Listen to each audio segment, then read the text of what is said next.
एक बहुत ही गंभीर और महत्वपूर्ण मसले पर ये प्रेस कॉन्फ्रेंस है। बंधुगण, आप जानते हैं कि आम आदमी पार्टी के नेता, राज्यसभा के सांसद संजय सिंह जी की कल ईडी ने गिरफ्तारी की है। शराब घोटाले के केस में गिरफ्तारी हुआ है और उसको लेकर जिस प्रकार की राजनीति आम आदमी पार्टी कर रही है, ये आज पूरा देश देख रहा है। यह आम आदमी पार्टी का चरित्र है। सीना ठोक करके घोटाला करो और जब पकड़े जाओ तो उस पर राजनीति आरंभ कर दो। मैं आज सवाल पूछना चाहता हूं आम आदमी पार्टी से कि अभी 3-4 दिन पहले पंजाब में सुखविंदर सिंह कैरा, जो पंजाब के कांग्रेस के विधायक हैं, ड्रग्स केस में उनकी गिरफ्तारी होती है। उनको ड्रग्स के केस में अरेस्ट किया जाता है। पुराना केस था, केस चल रहा था, गिरफ्तारी होती है। आम आदमी पार्टी प्रेस कॉन्फ्रेंस करके कहती है law will take its own course. जब पंजाब में जहां आपकी सरकार है, वहां पर कांग्रेस जो आपकी विपक्षी पार्टी है, जब उसके सदस्य और उसके विधायक गिरफ्तार होते हैं तो law will take its own course. और जब आपके विधायक या आपके सांसद गिरफ्तार होते हैं शराब घोटाले में, वहां ड्रग्स का केस था, यहां शराब का केस है, तो आप कहते हैं law should not take its course. ये तो बौखलाहट का मामला है। ये डबल स्टैंडर्ड आखिरकार क्यों है? यह सवाल भारतीय जनता पार्टी आज आम आदमी पार्टी से पूछना चाहती है। बंधुगण, आखिरकार ये शराब घोटाला क्या है और ये जो गिरफ्तारी हुई है संजय सिंह जी की, ये क्यों हुई है? आप सभी जानते हैं 2022 में शराब घोटाले को लेकर, ये जो लिकर स्कैम हुआ था दिल्ली के अंदर, इस शराब घोटाले को लेकर सीबीआई ने, सेंट्रल ब्यूरो ऑफ इन्वेस्टिगेशन ने एक केस दर्ज किया था। क्योंकि इस पूरे मामले में मनी लॉन्ड्रिंग हुई थी और जहां भी मनी लॉन्ड्रिंग होती है वहां प्रवर्तन निदेशालय, अर्थात जिसको अंग्रेजी में एनफोर्समेंट डायरेक्टरेट ईडी कहते हैं, वह भी केस दर्ज करता है। और चूंकि यहां मनी लॉन्ड्रिंग हुई थी, इसलिए ईडी ने भी केस दर्ज किया। कई लोग इसमें जेल में गए, मनीष सिसोदिया जेल में गए, कुछ अधिकारी भी इसमें जेल में गए हैं और कुछ व्यवसायी जो इस पूरे प्रक्रिया में, घोटाले में जुड़े हुए थे, वो भी जेल में गए। आप सभी जानते हैं कि कुछ व्यवसायी जो जेल में गए थे, कुछ बिजनेसमैन जो जेल में गए थे एक्साइज स्कैम में, शराब घोटाले में, उनमें से एक दिनेश अरोड़ा थे। आगे चलकर दिनेश अरोड़ा ने कहा कि मैं गवाही दूंगा, मैं अप्रूवर बनूंगा। वो अप्रूवर बने और जब दिनेश अरोड़ा अप्रूवर बने तो जिस प्रकार की बातों को उन्होंने सामने रखा, वो आज पब्लिक डोमेन में है। मैं जो भी कह रहा हूं अपने मन से नहीं कह रहा। मेरे पास कुछ ऐसा इंफॉर्मेशन नहीं है जो किसी और ने मुझे बताया है। ये सब कुछ पब्लिक डोमेन में है that Dinesh Arora turned into an approver. एक बार अप्रूवर बनने के पश्चात उन्होंने बहुत महत्वपूर्ण बातों की खुलासा की। किन बातों की खुलासा दिनेश अरोड़ा ने किया? दिनेश अरोड़ा जो अप्रूवर है, उसने कहा 2020 में, 2020 में संजय सिंह जी ने फोन किया दिनेश अरोड़ा को और संजय सिंह जी ने मुलाकात की दिनेश अरोड़ा के साथ। दिनेश अरोड़ा जो बिजनेसमैन है, जो रेस्टोरेंट चलाते हैं दिल्ली में, उनको संजय सिंह जी ने 2020 में फोन करके कहा कि चुनाव दिल्ली के आ रहे हैं, मोटा पैसा इकट्ठा करना है, आप रेस्टोरेंट और बार वालों से बात करो और ये पैसा इकट्ठे करने का काम करो। और आप देखिए किस प्रकार से इस बात को लेकर पैसा इकट्ठा करने का काम दिनेश अरोड़ा ने पूरे दिल्ली में बिजनेसमैन और बार के जो सदस्य थे उनको लेकर, उन्होंने रेस्टोरेंट और बार के जो लोग थे उनको लेकर एक मोटा माल इकट्ठा दिनेश अरोड़ा ने किया। और केवल संजय सिंह ही इन्वॉल्व है ऐसी बात नहीं है। संजय सिंह ने दिनेश अरोड़ा को मनीष सिसोदिया से भी मिलवाया और बाद में लाखों में पैसा कलेक्शन करके ये पैसा मनीष सिसोदिया और संजय सिंह के हवाले दिनेश अरोड़ा ने किया। बदले में क्या मिला? बदले में दिनेश अरोड़ा को क्या मिला, जिसको अंग्रेजी में क्विड प्रो को कहते हैं। आप अगर चार्जशीट पढ़ेंगे तो दिनेश अरोड़ा खुद स्वीकार करते हैं कि उनका कोई मामला एक्साइज डिपार्टमेंट में फंसा हुआ था। Some of his issues were stuck in the excise department. और बदले में दिनेश अरोड़ा ने कहा मैंने मोटा माल इकट्ठा किया है, ये पैसा मैंने मनीष सिसोदिया और संजय सिंह को दिया है संजय सिंह के कहने पर, तो मुझे इस एक्साइज के केस से निकाला जाए, मुझे इस एक्साइज के काम में मदद की जाए। मनीष सिसोदिया ने संजय सिंह के कहने पर एक्साइज के केस में मदद करते हुए दिनेश अरोड़ा को मदद दिया। तो आप सोच के देखिए किस प्रकार से एक क्विड प्रो को का मामला बनाया गया, किस प्रकार से इस विषय को एक दूसरे के लिए मदद की गई। बंधुगण, मुझे तो बड़ा आश्चर्य लगता है कि इतना बड़ा मामला होने के बाद भी जब जनवरी में एक्साइज डिपार्टमेंट ने, ईडी ने संजय सिंह के नाम को अपने चार्जशीट में दाखिल किया, चार्जशीट में लगाया, उस समय काफी हंगामा और बवाल कटा। आपको याद होगा संजय सिंह जी ने प्रेस कॉन्फ्रेंस किया था और कहा था कि ईडी ने गलती से मेरे नाम को अपने चार्जशीट में लिखा है। केवल संजय सिंह नहीं, अरविंद केजरीवाल जी ने भी कहा कि संजय सिंह ने हड़का दिया ईडी को, पैंट गीली हो गई इत्यादि इत्यादि। मगर वास्तविकता यह थी कि ईडी ने संजय सिंह जी के नाम को अपने चार्जशीट में 4 जगह लिखांकित किया था। The ED had put the name of Sanjay Singh at 4 places, जिसमें से 3 जगह सही था, 1 जगह टाइपो एरर होने के कारण नाम जुड़ गया था, जिसको कि कोर्ट में ईडी ने कहा कि 3 जगह जो संजय सिंह के नाम को लिखा गया है ये सही लिखा गया है। उसके बावजूद जिस प्रकार का ड्रामा संजय सिंह, अरविंद केजरीवाल और आम आदमी पार्टी ने किया है, यह सब आप देख सकते हैं। आपके सामने अरविंद केजरीवाल और संजय सिंह ये झूठ बोल रहे थे कि ईडी के चार्जशीट में उनका नाम नहीं था। ये शराब नीति आखिरकार क्या है इसके बारे में भी मैं बताऊंगा, मगर कल मुझे बड़ा आश्चर्य लग रहा था कि अरविंद केजरीवाल कल रात को कह रहे थे कि संजय सिंह के घर से कुछ नहीं निकला। अगर कुछ नहीं निकला तो गिरफ्तारी कैसी हो सकती है?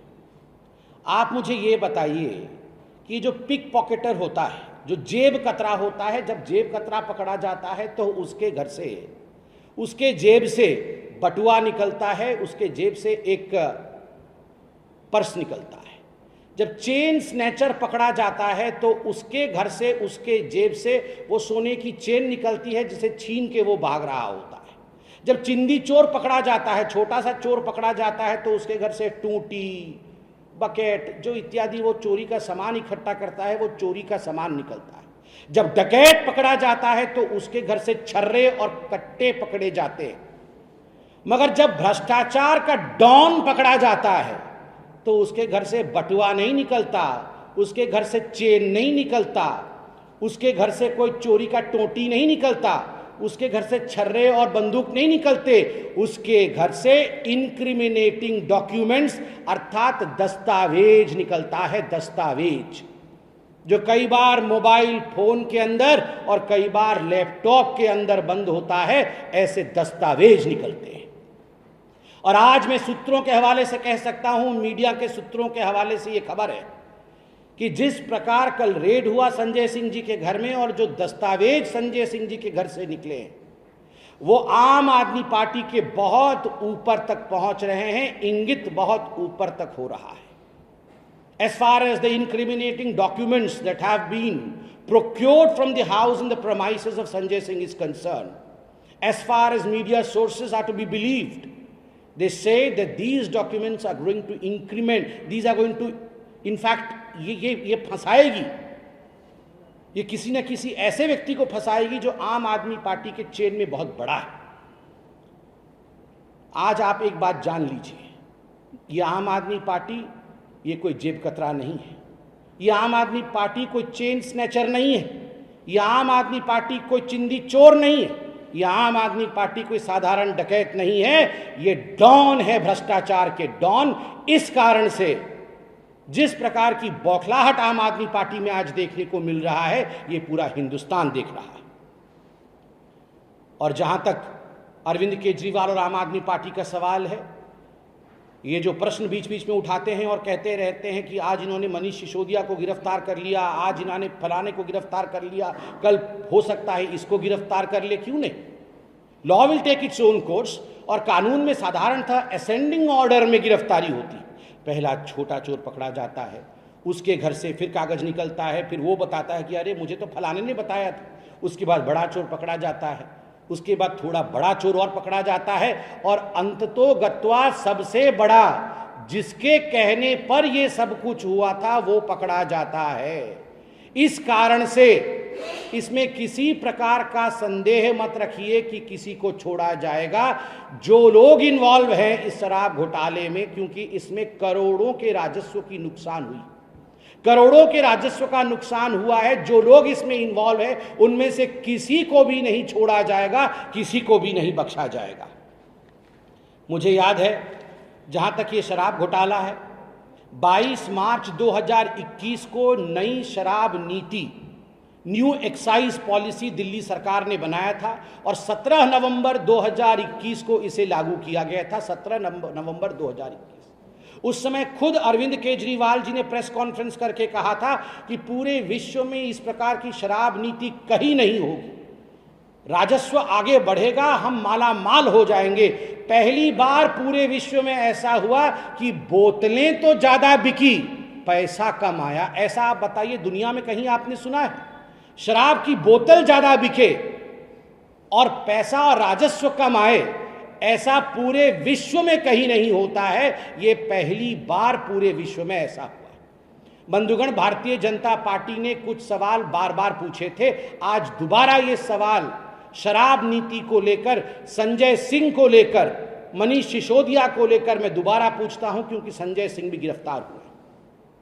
आपने पहली बार ऐसा हुआ दिल्ली में, और क्यों किया ऐसे कि कानूनी सलाह के बावजूद आपको एक्साइज डिपार्टमेंट ने कानूनी सलाह दिया था कि आप अपने पुराने शराब नीति को मत बदलिए। उसके बावजूद आपने पुराने शराब नीति को बदला।